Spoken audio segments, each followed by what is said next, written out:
Hi team! Let's now look at the client onboarding process. We begin with a risk summary, which gives an overview of the risk levels across all clients.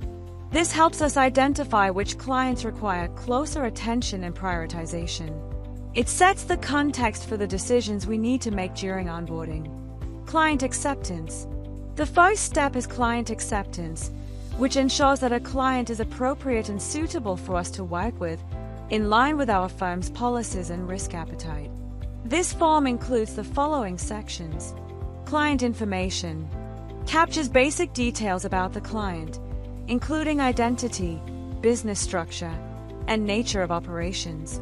Client classification categorizes the client based on size, complexity, and potential risk factors, which then guides the level of scrutiny needed. Integrity, compliance, and ethics assesses whether the client aligns with ethical and legal standards. This includes checks for regulatory history, prior misconduct, or reputational concerns. Conclusion, a summary section where the preparer makes a recommendation on whether to accept the client based on the information collected. This stage is critical, as it forms the basis for whether an engagement leader can accept a new client into our portfolio. Assurance engagement acceptance and continuance.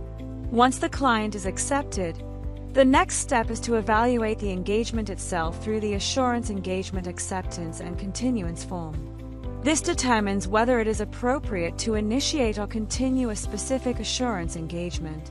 Key sections include client information, a detailed snapshot of the client relevant to this specific engagement. Engagement information outlines the nature and scope of the engagement, ensuring that all stakeholders are aligned on expectations. Engagement details and client classification further classifies the engagement based on complexity, risk, and specific service elements.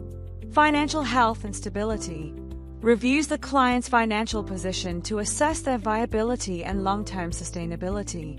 Laws and regulations identifies regulatory frameworks and compliance obligations that apply to the engagement.